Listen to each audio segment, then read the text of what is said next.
அல்லாஹ் சோதிப்பான். இதை உணர்ந்தே ஆக வேண்டும். அல்லதி خلقல் மௌத வல் ஹயாத லியப்லுவக்கும் அய்யுக்கும் அஹ்ஸனு அமலா.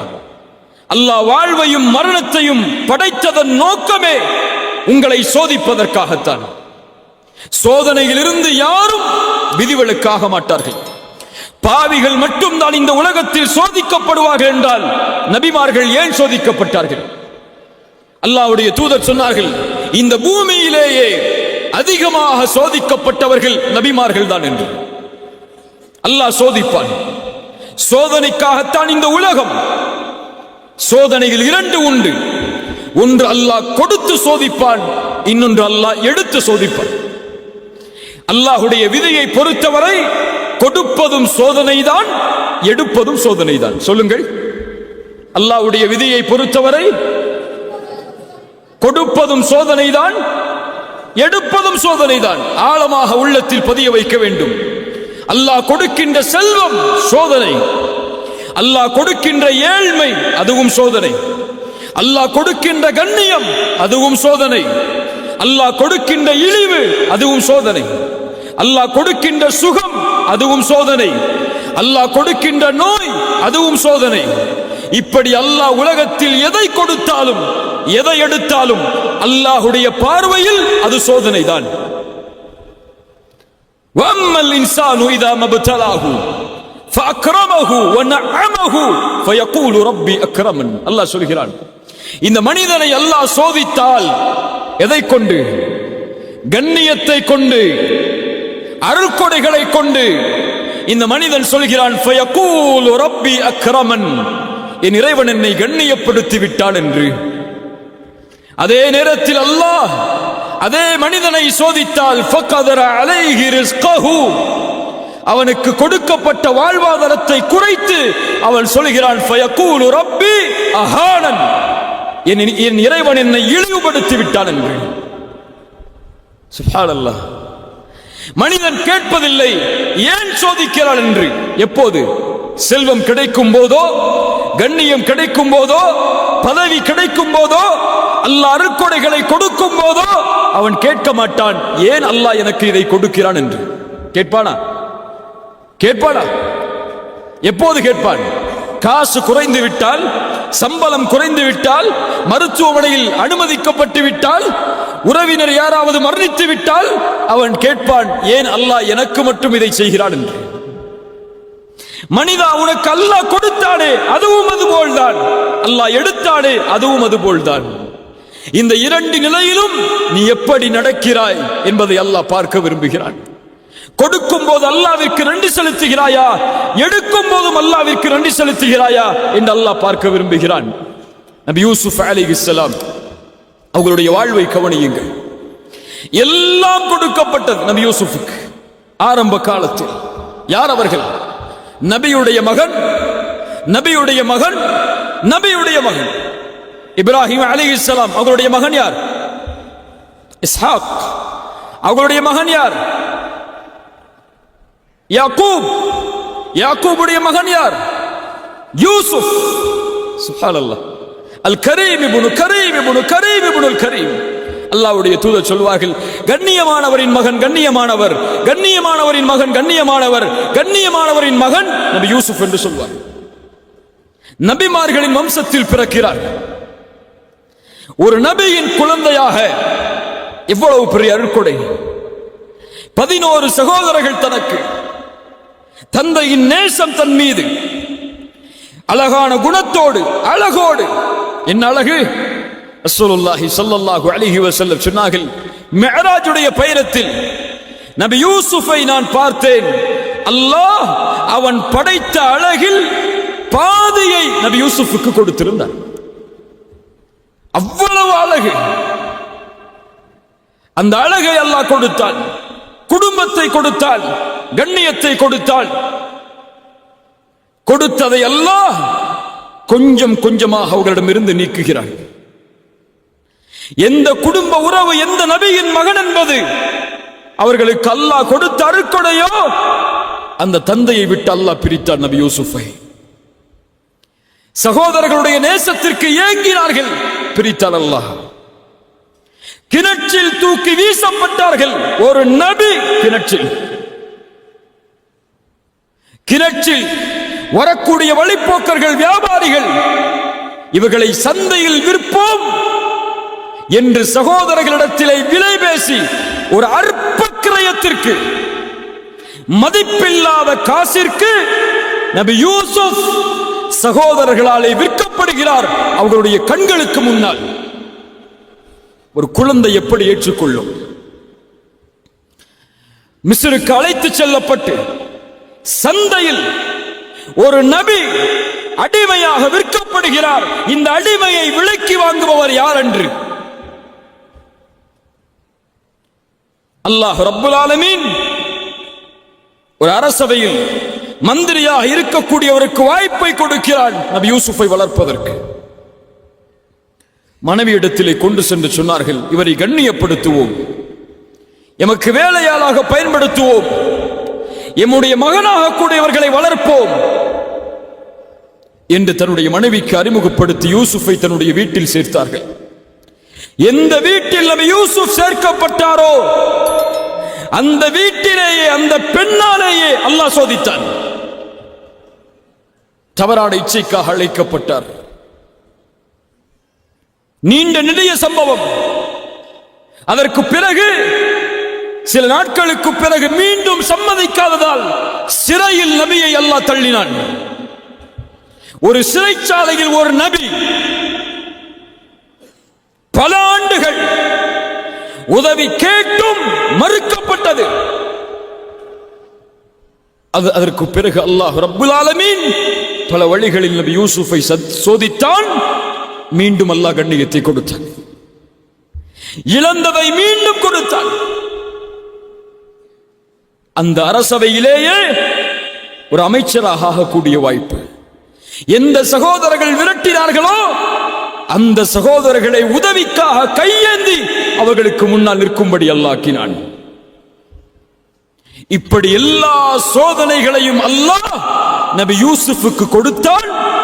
இந்த எந்த சோதனையிலும் நபி யூசுப் அலைஹிஸ்ஸலாம் ஏன் அல்லாஹ் எனக்கு இதை செய்கிறான் என்று கேட்கவில்லை. ஏன்? இது அல்லாஹ் படைத்த உலகம், இது அவனுடைய விதியின்படி இறங்கக்கூடிய உலகம். இதில் எதை அவன் நாடுகிறானோ அதை செய்வான், எதை அவன் நாடவில்லையோ அதை செய்ய மாட்டான். அதில் ஏன் என்று கேட்கக்கூடிய உரிமை இந்த உலகத்தில் படைக்கப்பட்ட எந்த படைப்பிற்கும் கிடையாது. அதே வாழ்க்கை நபியை ஒப்பிடுங்கள். முஹம்மது ரசூலுல்லாஹ் ஸல்லல்லாஹு அலைஹி வஸல்லம் கண்ணியத்தோடு வாழ்ந்தவர்கள். மக்காவுடைய வீதிகளில் 40 ஆண்டுகளுக்கு பிறகு நபித்துவத்தை வெளிப்படுத்தியவுடன் சோதனை ஆரம்பிக்கிறது. பெற்ற கண்ணியம் இழக்கப்படுகிறது. சேர்த்து வாழ்ந்த உறவுகள் வெறுக்கிறார்கள், ஊரை விட்டு ஒதுக்கி வைக்கிறார்கள். பசியால், வறுமையால் நபி வாடுகிறார்கள். அபூ தாலிபின் மரணம், ஹதீஜா ரலியல்லாஹு அன்ஹா அவர்களுடைய மரணம், அதைவிட மேல் அல்லாஹ்வுடைய தூதருக்கு 7 குழந்தைகள். 7 குழந்தைகள். அந்த 7 குழந்தைகளில் அல்லாஹ்வுடைய தூதர் உயிரோடு வாழும் போது 6 குழந்தைகளும் மரணம். 6 குழந்தையையும் ரசூலுல்லாஹ் கபூரில் இறங்கி தன்னுடைய கரத்தால் அடக்கம் செய்திருக்கிறார். எவ்வளவு பெரிய சோதனை இது! ஒரு குழந்தையின் இழப்பை இழந்த பெற்றோரிடத்தில் சென்று கேட்டு பாருங்கள், துடித்து விடுவார்கள். இவ்வளவு சோதனை. தன்னை ஏற்றுக்கொண்ட எல்லோரும் கொடுமைப்படுத்தப்படுகிறார்கள், விரட்டப்படுகிறார்கள். சுப்ஹானல்லாஹ். சொந்த ஊரை விட்டு இன்னொரு ஊர், 10 ஆண்டுகள் போர்க்களம்,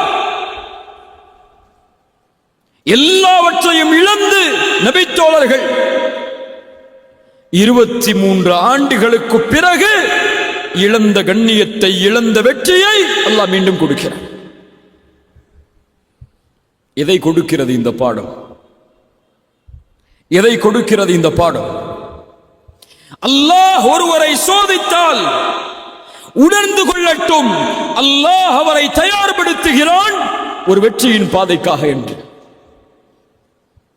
சோதனை வருவது வெற்றியின் அடையாளம். சோதிக்கப்படும் சமூகம் நன்மையில் நிலைத்திருந்தால் அதனுடைய கூலி இறுதியில் வெற்றி. அது பலருக்கு புரிவதில்லை. உலகில் ஏன் முஸ்லிம்கள் சோதிக்கப்படுகிறார்கள்? ஏன் உலக நாடுகளில் முஸ்லிம்கள் சிறுமைப்படுத்தப்படுகிறார்கள்? ஏன் கொல்லப்படுகிறார்கள் என்ற கேள்விகளுக்கெல்லாம் விடையை நீங்கள் தெரிய வேண்டும் என்றால் இதுவெல்லாம் வெற்றியின் பாதை. வெற்றியை நோக்கி இந்த சமூகம் செல்கிறது என்பதற்கு அடையாளம் ஹுதைபியா உடன்படிக்கையை நீங்கள் அறிந்திருக்கலாம். அத்துணை ஆண்டுகளுடைய போராட்டத்திற்கு பிறகு நபியும் 4000 தோழர்களும் உம்ராவிற்காக தான் பிறந்து வளர்ந்த அல்லாஹ்வுடைய ஊரை நோக்கி செல்கிறார்கள். தடுக்கப்படுகிறார்கள். அல்லாஹ்வுடைய இறை இல்லத்தை தரிசிப்பதற்கு ஒரு நபி தடுக்கப்படுகிறார். தடுப்பான் அல்லாஹ், ஏற்றுக்கொண்டுதான் ஆக வேண்டும். அப்போது உடன்படிக்கை தயாராகிறது. மக்காவாசிகளுக்கும் அல்லாஹ்வுடைய தூதருக்கும் எழுதப்படுகிறது. உடன்படிக்கையில் முஹம்மது ரசூலுல்லாஹ்விற்கும் மக்கா குறைஷிகளுக்கும் எழுதப்படும் உடன்படிக்கை என்று அவர் சொன்னார். மக்காவாசிகளிடமிருந்து வந்தவர் ரசூலுல்லாஹ் என்று நாங்கள் ஏற்றுக்கொண்டால் ஏன் பிரச்சனை? முஹம்மதை ரசூலுல்லாஹ் என்று நாங்கள் அங்கீகரிக்கவில்லை. இதை அழித்துவிட்டு முஹம்மது இப்னு அப்துல்லா என்று எழுதுங்கள். அப்துல்லாவின் மகன் முஹம்மது, அதுதான் எங்களுக்கு தேவை. அலி அவர்களை பார்த்து ரசூலுல்லாஹ் சொன்னார்கள், அலியை அதை அழித்துவிட்டு எழுது. அலி சொன்னார்கள், ஒருபோதும் ரசூலுல்லாஹ்வை நாங்கள் அழிக்க மாட்டோம் என்று. ரசூலுல்லாஹ் கேட்டார்கள், எங்கே இருக்கிற இந்த வார்த்தை? கை காட்டப்பட்டது. அதை அல்லாஹ்வுடைய தூதர் தன்னுடைய கரத்தால் அழித்தார்கள். அதற்கு பிறகு எழுதப்பட்டது முஹம்மது இப்னு அப்துல்லா, அவர்களிடமிருந்து குறைஷிகளுக்கு எழுதப்படும் உடன்படிக்கை என்று. இந்த ஆண்டு இங்கே நுழையக்கூடாது. அடுத்த ஆண்டு நுழைவதற்கு வாய்ப்பு, அதுவும் சில நாட்கள் தான். இனிமேல் மக்காவில் இருந்து இஸ்லாமை ஏற்று வந்தால் அவர் திரும்ப அனுப்பப்பட வேண்டும். எங்களை நோக்கி ஒருவர் வந்தால் திருப்பி அனுப்பப்பட மாட்டார். எல்லாம் நடக்கிறது. உடன்படிக்கை முடிந்தவர்கள் எடுத்துச் செல்லும் போது உமர் அவர்கள் அல்லாஹ்வுடைய தூதருடைய சட்டையை பிடித்து கேட்டார்கள், யா ரசூலல்லாஹ், சத்தியத்தில் இல்லையா? ஏன் காஃபிர்களுக்கு விட்டு கொடுத்து போக வேண்டும்? இதோ போராடுவோம். ரசூலுல்லாஹ் சொன்னார்கள், முடியாது என்னால். எல்லா நபித்தோழர்களும் நபியின் கட்டளையை ஏற்பதற்கு தாமதமாகிறது. ரசூலுல்லாஹ் சொன்னார்கள், அல்லாஹ்வை பார்த்து, யா அல்லாஹ், இவர்கள் எல்லோரும் என் மீது கோபித்தாலும் நீ என் மீது கோபத்தோடு இல்லை என்றால் அதை பற்றி எந்த கவலையும் எனக்கு இல்லை.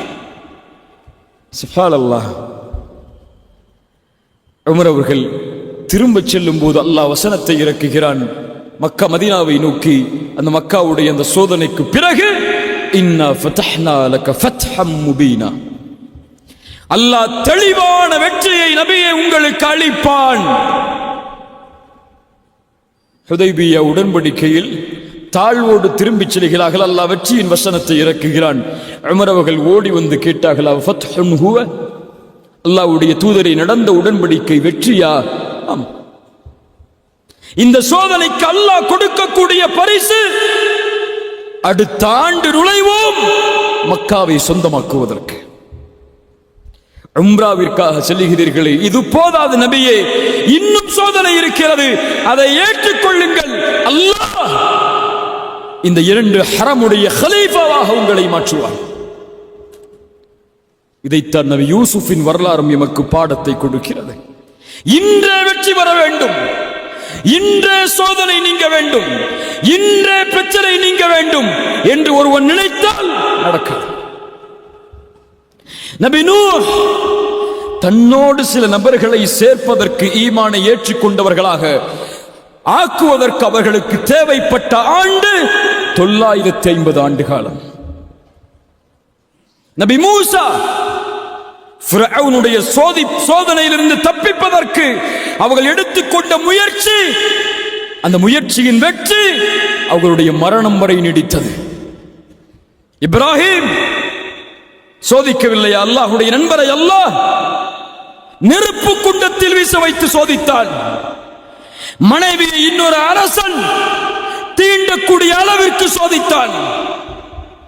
தன் மகனையும் தன் மனைவியையும் மக்காவில் விட்டுவிட்டு திரும்ப வாருங்கள் என்று கட்டளையிட்டான். தான் பெற்ற மகளை இப்ராஹிமே உன் கரத்தால் அறு என்று அல்லாஹ் கட்டளையிட்டான். இத்துணை சோதனைகளுக்கு பிறகுதான் அல்லாஹ் ரப்புல் ஆலமீன் இப்ராஹிமுடைய சந்ததிகளை மக்காவில் வாழ வைத்தான். நபிக்கு மக்காவின் வெற்றியை உணர்வதற்கு 23 ஆண்டு காலம் தேவைப்பட்டது. 21 அல்லது 22 ஆண்டு காலங்கள். அதுபோல்தான் கண்ணியத்துக்குரியவர்களே, இந்த 20 வயதில் சோதனையா, 24 வயதில் சோதனையா, இந்த வயதில் ஏழ்மையா, இந்த வயதில் எதை தொட்டாலும் வெற்றி இல்லையா? கவலைப்படாதே, முயற்சியில் தொடர்ந்திரு. அல்லாஹ் ரப்புல் ஆலமீன் உனக்கென்று ஒரு நியதியை வைத்திருப்பான். பொறுமையோடு அல்லாஹ்வின் மீது நம்பிக்கை கொண்டிருந்தால், பாவங்களை விட்டு விடுபட்டிருந்தால், நீ எண்ணி பார்க்காத வெற்றியை அல்லாஹ் தருவான். فإن مع العسر يسرا إن مع العسر يسرا. துன்பத்தோடு இன்பம் வரும், நமக்கு தெரியாது. துன்பத்தோடு இன்பம் வரும். அந்த துன்பத்தை சகித்தால், அந்த கதரை ஏற்றுக்கொண்டால், அல்லாஹ்வுடைய விதி, இதை நான் பொருந்திக் கொள்கிறேன், ஆனால் அல்லாஹ் எனக்கு கொடுத்த வாய்ப்பு, முயற்சி, அதை ஒருபோதும் நான் கைவிட மாட்டேன் என்று அவனுடைய பாதையில் நிலைத்திருந்தால் அது போதும் அவனை வெற்றியடைய செய்வதற்கு.